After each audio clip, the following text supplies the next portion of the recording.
afternoon. My name is Barbara Butler. I'm the host of Experience, Strength, and Hope. And I'm sitting here having a conversation with Camille Jackson. She is a 3-time liver transplant survivor. And she's going to share with you her story and some of the trials and tribulations that she went through with her transplant. First, I'm going to tell you a little bit about her, and then I'm going to let her tell you a little bit about herself. Camille Jackson, she's a 46-year-old mother of 2. She has 2 daughters. One is 23 and one is 14. And she was born with a rare liver condition. She is a federal government employee, and she's been on her job for 19 years. Camille, is there something that you want to add and tell everybody about yourself? Well, what she said is correct. I'm a mother of 2 daughters, 23 and 14.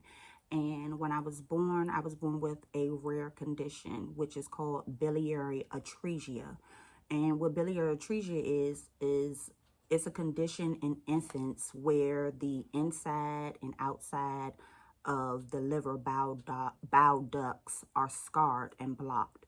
And at that particular time, when I was born in 1977, my pediatrician told my mom that it was only 2 people in the world with this rare condition. It was myself and another little girl.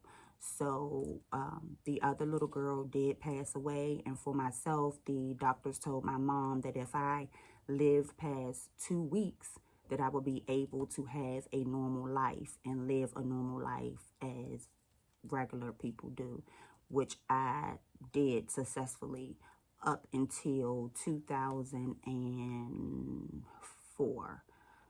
So what was your childhood like? So with my childhood, I was very sick. When I was born, I was a very sick baby. I had a colosophy bag. My mother and my siblings had to change the bag. You know, I always had to be monitored. I stayed jaundiced with yellow eyes, like just problematic, a very sickly baby where, you know, it's no other way for me to explain that. I was like really sick and my eyes was yellow because all of this happened from the time that I was born. So from the time that I was born, I went straight into, you know, surgeries and everything because I came out yellow, jaundice, and all that. So I came out with the rare condition, with the bile ducts, you know, being scarred and blocked. So when that happens with your liver, you know, the liver is like the biggest organ, you know, of your body. So it made me, you know, very sick, skin dark and everything. So, but as I got older, it did, you know, I began to heal and be better, you know, after the doctors did the surgery for me and everything. Like he told my mother, if I lived past 2 weeks, then I would be able to live a normal life as other people, which I was able to do that up until I literally became like an adult. So I believe this was maybe 2002, if I'm certain. I remember, no, this was 2004. I remember going to the doctor for a regular annual checkup. So when I went to the doctor for a regular annual checkup, then he had me to sit up and tapped on my back, and he said, "You have an enlarged liver." And then also I found out at the time that I was pregnant. So I had an enlarged liver and I was pregnant. So I started going to the doctors and doing everything. And, you know, he was just saying it was an enlarged liver. So I started seeing other doctors. And, you know, one of the doctors was like, you know, you need a liver transplant. And I was like, well, how is this going to work, you know, with me being pregnant with my son? So I still was able to carry on my son full term. And when it was time for me to deliver him, the month that he was delivered, I was already scheduled to have a C-section. Okay. So when I had that C-section, my son was stillborn. And I had him at 9 months, so he was stillborn. His umbilical cord was wrapped around his neck 3 times. Okay. So did that have something to do with the complications you were having with your liver? They said no. Okay. Like when I asked them, they said no, but I still think it kind of did because of something being wrong with my liver. And you know, when you're pregnant, the baby is feeding off of everything that you have. And if my liver wasn't working properly and functioning, you know, but when he did come out, the umbilical cord was wrapped around his neck 3 times. So we did see that also. But the whole time that I was pregnant, you know, it was regular pregnancy symptoms, being nauseous, sick, this and that, nothing else outside of the norm. And the whole time that I was pregnant with him, my eyes began to turn yellow maybe 5 months into my pregnancy. Wow. So my child's father was like, your eyes are yellow. And that's when, I started, went back to the doctor still again, dealing with the liver stuff. But at the time, it was nothing that they were doing as far as dealing with my liver until I had my son. Okay. So after I had him, I did have a C-section with him, like I said, and I stayed on the maternity floor. They asked me, was it okay, or did I want to move somewhere else? That was fine. I stayed there. I did end up leaving the hospital without my son. So that felt some type of way because I'm just knowing I'm coming in here pregnant and I'm leaving out without a baby. Right. So, as time went on, I started going to doctor's appointments and everything and just doing everything that I needed to do. And at that particular time, I was going to Georgetown Hospital. So my sister was going to be a donor for me. And we went through all this extraneous amount of tests and all this stuff. And then one day they called me and was like, Miss Jackson, we need you to come in and do all these different type of tests. And I said, I just stayed there all day today. My sister and I, doing tests. They said, we can't find it. And I was like, okay. So then that's when I stopped saying to myself, I'm tired of being sick. I'm tired of feeling sick. I'm tired of, just looking like this. My skin's dark. I'm getting smaller, losing weight. I'm walking around with my eyes yellow. People keep looking at me. I'm looking like I'm 9 months pregnant and just everything just going on. So I decided one day to do the research for myself. So I got online and I looked up John Hopkins Hospital in Baltimore, their liver transplant team. I looked them up. They contacted me back. They got all of my documentation, everything transferred from Georgetown. And from there, I've been with John Hopkins ever since. And from John Hopkins having me come in doing extreme amounts of tests, I got on their UNO list, which is the donor list that's all over the world. The UNO list is the donor list all over the world for people to get on that needs a liver transplant. So once I got on that list, John Hopkins called me within 4 months. Oh, wow. I'll never forget it, And John Hopkins called me within 4 months to let me know that today was my lucky day that I can come in, and they had a liver for me. So I arrived there. And they immediately started to prep me for surgery. Okay. So after your second transplant, right? That was the, yes, the second transplant. That was the second transplant because the first one was too small. Right. So then they did the second. second. 9-year-old little girl, yes. Okay.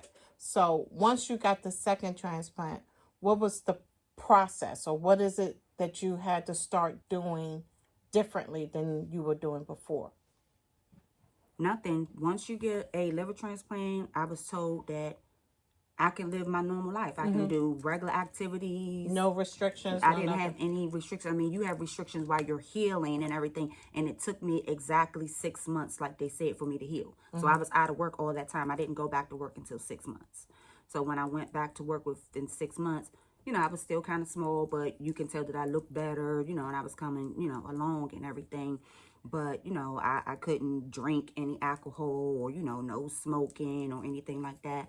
I can't take cruises. And what the cruise have to? The cruise have to do with me being a liver transplant. If I'm all the way out there in the water and something happens to me, it's hard for them to get me back. Okay. Here. So I can't do cruises, they said, for the rest of my life. And I can't go horseback riding. Okay. So those were like the only real restrictions. And then, I had to get labs every month and so forth, those type of things. But after that, I lived a normal life and did everything that other regular people do. Okay, so you said you had lost your first child. Correct. So when did you have your second child? I already had my first daughter. I had her in 2000. Okay. She's 23. So that was before this you was lost. before everything happened. I had her in 2000.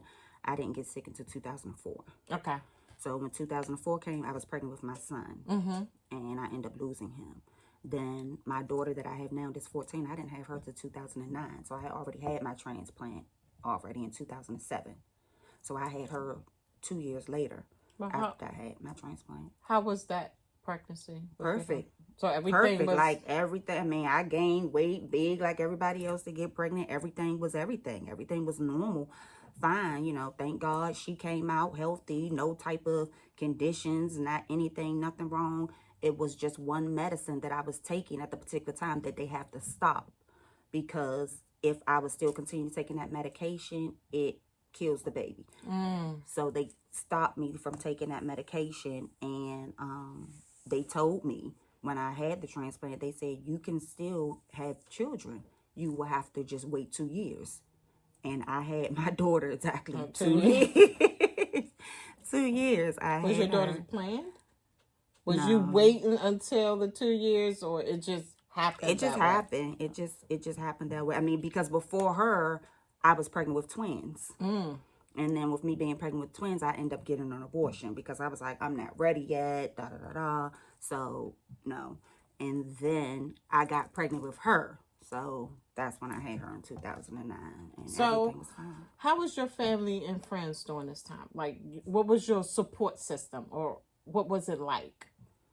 Well, when I had my first and second transplant, my family was everything. I'm talking about everything. So my mom and dad at the particular time, they were living in Florida. They came up. I had my daughter there, my sisters, my brothers. Everybody was there, and far as like my friends was there, my family, it was like the best support system, the best thing ever. So that was great, awesome, amazing. That's good. So I guess one of the things I wanted to ask you too, with everything that you've been through, what is something that you would tell your young self?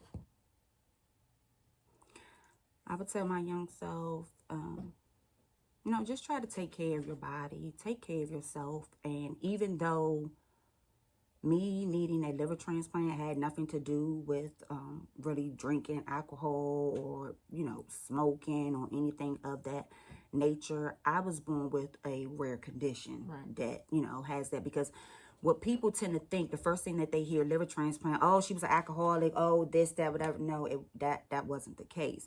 So I would just tell, my younger self, even if that's not the case, still, people that do, drink alcohol and stuff, still just, try to take care of your body and stuff, because that's just something that's special to me, because the liver is a major organ that everything has to go through and pass through. So that's what I would tell my young self. So someone that's on the transplant list, or someone that's dealing with this now, what advice would you have to say to them? I would say to them, just keep praying. Stay prayed up. You have to keep praying. You will get days where you will get discouraged. You will get tired. You will say to yourself, I'm tired of being tired. I'm tired of being sick. I'm tired of looking like this, because you will go through ups and downs, trials, tribulations, fire, and everything you will go through, from your appearance, from your emotions, everything, So just have a close net with, your family, your friends. Get yourself into a Bible-based church, stay connected. I would say to get a support system. Yeah, you have to. Join support groups. You have to. And what people don't, some people may not know, whenever you're going to have any type of surgery, for me, any type of major surgery, kidney transplant, liver transplant, anything of that nature, you have to go see, they want you to see a psychiatrist and everything, because they're asking you questions like, does it ever cross your mind that you want to kill yourself? You don't want to be here. You don't want to live. They asking you all of these things because you're going through so much. You're Not going just through physically, so but mentally too. much. Mentally, everything. So, yes. And then with that being said, I still had a young daughter. I had my daughter in 2000, my first daughter. So with that came in 2007, she was still a baby. So then I had to send her to Florida with my parents, because I was still going to work every single day up until they called me on that Saturday to come and get that transplant. And they told me that it will be 6 months before I'm able to get back on my feet and heal. Everything that they said went according to plan, and I did everything that they said to stay on track. Okay. So I know you had a third transplant. Correct. So when did you have your third transplant? I had my third transplant December the 3rd, 2020. And that came from before that, I kept swelling real bad. And I always kept saying, why am I swelling like this? My feet, my legs, that, everything just kept swelling. I had bruises. And then one day I just happened to be sitting on a bed and I coughed. And when I coughed, a big blood clot came up. And that's when I called my doctor, Dr. Cameron, at John Hopkins. And he said, I want you to come in on Friday, which was November the 20th, 2020. I'll never forget that day, on a Friday. So that particular day, it was like 2 days after before when Friday came. And this was during the pandemic. So my daughter was in the house doing virtual learning. So I left out and I told her, you know, Jalen, I'm going to my John Hopkins appointment. I'll be back. Little did I know, but I didn't come back home until February. Wow. So what happened, on my way driving out to John Hopkins, I noticed the police officer pulled me over, and I pulled into a 7-Eleven parking lot. So they opened the door, him and another lady, and he kneeled down and he said, are you on any type of hardcore drugs? And I said, no, sir. He said, do you have any medical condition? And I said, yes. I carry a card in my wallet that says I'm a liver transplant patient. If anything should happen to me, take me to John Hopkins. So I showed him the card, and he asked me where was I on my way to. I said, I'm on my way to John Hopkins, a doctor's appointment. I don't remember anything after that. All I remember is waking up in John Hopkins, and they told me that I was taken by the ambulance. They was calling everybody, like in my phone, my mother's sister, my best friend, everybody, everything. And it was during the pandemic, so no visitors, nobody, no anything. I had to go through all of this totally, completely by myself. Wow. So when I came in, they was like, Miss Jackson, do you know where you at? This and that. They said I was very combative. They had to strap me down and everything because they said the ammonia level in my body was so high that I was like out of whack, not even knowing what was going on. And he said I was swerving. I didn't know that I was swerving. None of that. No recollection of any of that. All I know is I wound up in John Hopkins, and so you were trying to drive yourself from home, like Southern Maryland.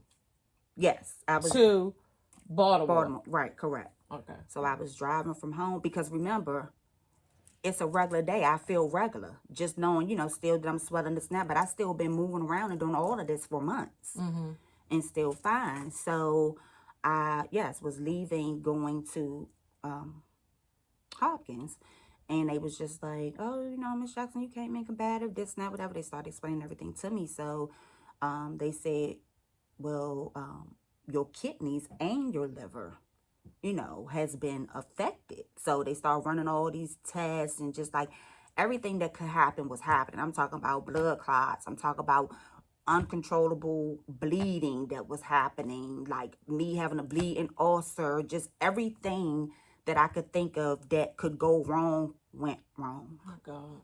So I had tubes and stuff in my nose. I had a feeding tube and everything for months and months and months. Still to this day, you know, I still have a gash, scar here on my lip from the tube being placed in my nose and stuff that, you know, I couldn't eat and everything. I never noticed that. Yeah, you see that scar?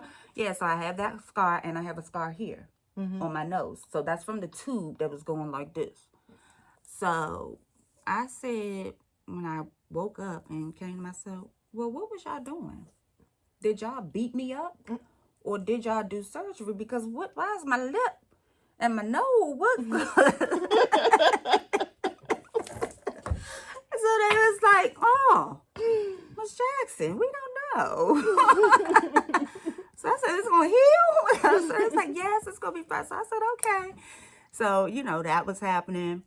My hair, everybody that knows me, my hair used to be long down my back. It just started falling out. It just started coming out. I would touch my hair. I had it in my hand, like cancer patients' heads just falling out. So I'm crying, emotional, going through that. And my doctor's like, the medicine that you're on, which is called tacrolimus, is a medication that I have to take for the rest of my life, which is an anti-rejection medicine for my liver. They said it's part of the alopecia family. So they said my hair won't stop falling out and coming out and this and that until they get my medicine under control. Okay. So once they get the medicine under control and everything, you know, it stopped shedding and stopped coming out. So I had just got my hairdresser, Martrice. She just cut it all off. And she was like, it's just hair. Don't cry. It's just hair to grow back. So I began to like it, the short haircut, and I started wearing the short haircut, and it was becoming. So, you know, I liked it for a while. And yeah, so when I did get that transplant December the 3rd, 2020, I stayed in the hospital from December to January, February, March. And I had a home care nurse, occupational therapy, physical therapy. I had all that because I wasn't walking. My tongue was big, swollen, couldn't swallow like my and all medicine. of this during the pandemic. All of this is during the pandemic and everything. So I have all of these people coming to my house 3 times a week, coming to change the gauze, change the wound, taking blood, doing everything. At this time, I'm still small, still frail, 99 pounds. But my eyes are white and clear. My skin is amazing. You know, the hair's still falling out. But, okay. Looks good now. I was fine. Thank you. So, all of that was going on. And, you know, they were coming and everything. And I was just getting better day to day. You know, I kept myself going. I just kept myself going to, you know, get better and take my medicine, doing everything. And then one day they called me March the 11th. Hi, Miss Jackson, we got your labs today. The liver is rejecting itself, so we need you to come in and be admitted. So I say, okay. So I go in, so I'm there again to March. I'm there for March. Still during the pandemic. Still during the pandemic. Everything is still during the pandemic. So through the whole process, I ended up in Johns Hopkins from November 2020 and really didn't come home until February, like a month before my birthday is February 28th, like a little bit, couple of weeks before then. In and out the hospital, in and out, like complications, in and out. The liver was rejecting itself. I had to come in. They had to do all types of everything to get it back on track. Then I'll leave and go home. Then my physical therapy lady would come do labs. They get the labs, call me Miss Jackson. They did that to me maybe like 3 or 4 times. I went back forth. So, of course, you know, my daughter crying. I'm trying to get her place, her situated, this place, that place, like everything. And I just kept saying to myself, Lord Jesus, it was driving me crazy. But only thing I just kept saying to myself was I just kept saying, Lord, I trust you. Yes. I trust you, Lord. I trust the process. And I made a vow to him while I was in the hospital. I said, Lord, I promise you, if you bring me through this, which I know you can because you did it before. And then you did it before. So I know what you about to do right now. You about to bring me up out of this, and I'm about to be better than I was before. Amen. So I said, Lord, I trust you, and I trust the process. I said, and I know that I'm one of your strongest soldiers, and you're giving me the battle, and I got this. So I said, God, if you bring me up out of this, I vow to you that I will get into a Bible-based church. I will go to church every Sunday. I will attend Bible study. I will serve in my church, and I would do everything, and I stand on that still today. And as you being a church member with me, you know that I'm there every Sunday. Every Sunday. I'm there every Bible study. every Wednesday. I can't miss that. You know why? Because I made a vow to God. That's my promise to him, and I stand on that 10 toes down. So that's how I live my life now. My whole life has changed. My whole life has changed. I mean, when things like that happen to you, your perspective changed. It did. Your priorities are different. Yeah, they are. Things that used to bother you don't bother you anymore. Your friends. Yes. Your circle of friends. Everything changed, and everything changed for me. And now how I just live my life for me, I pray about everything. I do that first. At the first moment I wake up in the morning, I open my eyes, I say, thank you, Lord. And I say, breathe on me. Jesus. Just breathe on me. Breathe on me and my daughters. That's my prayer every morning before my feet hit the floor and I wake up. Because I made a promise to him, and I'm standing on that. And my whole life changed. I'm under an amazing, amazing bishop. Yes, you are. And you know that my bishop is very anointed, and I know what's on him is on me, and I'm up under him. So my life has changed drastically. So that's just what I live by. You know, I live by that, and it works for me. Stuff that I pray on, I'm having bad days, everything, but it turns around. Mm-hmm. And I truly believe that when you're going through stuff like this, you really need to surround yourself with like-minded people. You know what I'm saying? When you're having a bad day, that you can call somebody and say, "I'm not feeling good today. Can I come over? Can we talk? Can we pray?" Yeah. You know what I'm saying? Because sometimes when you're not strong, you need people around you to be strong for you. Yeah, and you do, because I know that I'm strong. I'm very strong, and people around me know that. Even my doctors at Hopkins, they all, Miss Jackson, you are very strong. And I look at myself as being strong, because even when I'm weak and I'm going through things, I'm still there to lift my other friends up if they're going through something. And you have to be a strong individual to do that. If you're going through something and you down and you're still there to uplift somebody else and be there, you a strong individual. Yeah. You know, and I'm a single mom. And I've been a single mom with both of my daughters. So I know what it's like. You're doing a good job. Thank you. You're doing a good job. I try every day. When I heard your story, I was very inspired. You know what I'm saying? I was like, here's somebody that's been through all of this. And like I said, you're faithful. You know what I'm saying? Yes. Every time somebody calling you've been there. there. No matter whatever we needed you to do, you were there. No matter how you felt, you were there. And I really appreciate that. Thank you. And I'm thankful that you was able to share your story today. Thank you. I hope that it bless somebody's heart, and anybody that's going through what you going through, understand that they will get through it. Yes. Just have faith. Yeah.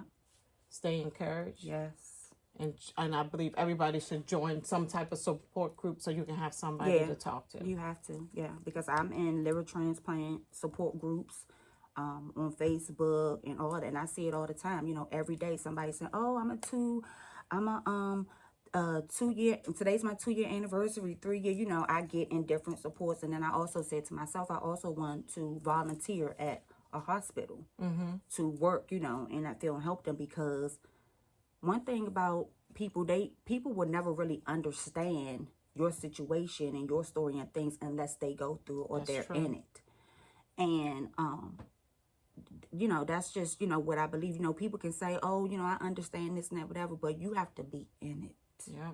You have to walk in it, be in it. If you're not in that person's shoes, you really don't know. Okay. Well, we want to thank everybody for taking the time to listen to Camille share her story. And like I said, I hope this blessed somebody tonight. Thank you and have a good night. Good night.